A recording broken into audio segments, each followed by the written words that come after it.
Boker Tov. Je reviens ce matin sur le tashlir, sur le fait de se rendre au bord d'un fleuve et d'y réciter un certain nombre de versets où l'on demande à Hachem de jeter nos manquements, nos fautes dans les profondeurs de la mer. Alors j'aimerais ce matin citer un passage de la Gemara qui a priori n'a aucun rapport avec Rosh Hashanah, un passage tiré du traité Berachot 61b, où la Gemara raconte la chose suivante. Alors je lis le texte et je le traduis. Pa'amachat, une fois, Gazra Malchut Arsha Shelo Yasku Israël Batora. Les autorités romaines ont décrété l'interdiction pour les Juifs d'étudier, de s'occuper de la Torah.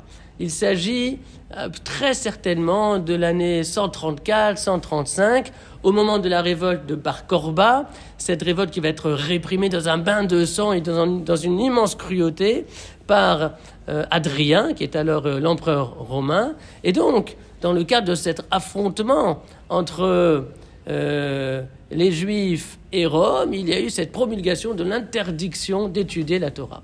Et la Gemara nous dit, Ba Papus ben Yehuda, Ometsao le Rabbi Akiva, Shaya Makil, Kilot Barabi Vosek Batora. Et un homme qui s'appelait Papus, fils de Yehuda, a trouvé Rabbi Akiva en train de rassembler les foules, ici et là, et à enseigner la Torah. À Marley, alors Papus demande à Rabbi Akiva, Akiva, Iata Mitiaremi Pena Malchut, ne crains-tu pas les conséquences de tes actes, tu risques de te retrouver en prison, voire plus, puisque c'était une interdiction qui pouvait mener à la peine capitale. On interdisait aux Juifs d'enseigner et d'apprendre la Torah. À Marlo, alors Rabbi Akiva lui a répondu, Emshol et Ramachad, je vais te conter une histoire, une parabole. À quoi la chose ressemble-t-elle? Les Shual Shayam Aler Al-Gavanahar, un renard qui marchait sur le bord du fleuve. D'où le rapport avec Tashlir, en tout cas l'association. Vous avez un renard qui marche sur le bord d'un fleuve. Et il voit des poissons se rassembler ici et là. Et le renard demande alors aux poissons, « Mais pourquoi passez-vous votre temps à fuir ?»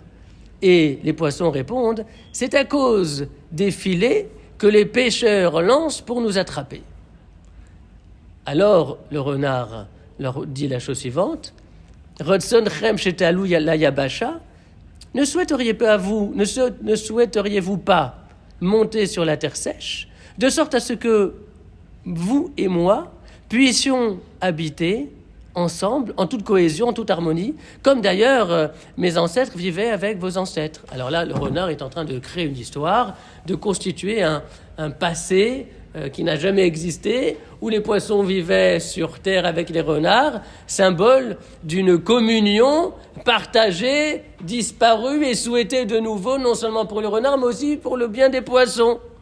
Alors, Amroulo, les poissons ont répondu au renard, est-ce que c'est toi que l'on appelle le plus rusé de tous les animaux?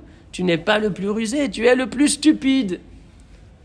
Si déjà, les poissons disent, si déjà, dans notre environnement naturel, dans les rivières et les océans, nous sommes en danger à cause des filets lancés par les pêcheurs, alors, a fortiori, combien nous serions également en danger si nous devions quitter notre espace naturel.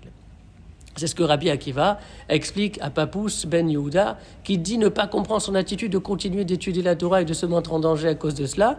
Et Rabbi Akiva dit mais ce n'est pas possible, parce que pour nous, la Torah c'est notre environnement naturel, c'est notre oxygène, et on ne peut pas s'en priver. Alors l'association avec le Tashlir, c'est justement ce renard qui se promène au bord d'un fleuve. Si on rencontre par hasard un renard qui nous invite à le rejoindre, alors il faudra peut-être et certainement même prêter l'oreille à ce que les poissons lui ont dit, parce que bien évidemment, pour un juif, la Torah, c'est son environnement naturel et c'est l'oxygène qu'il respire.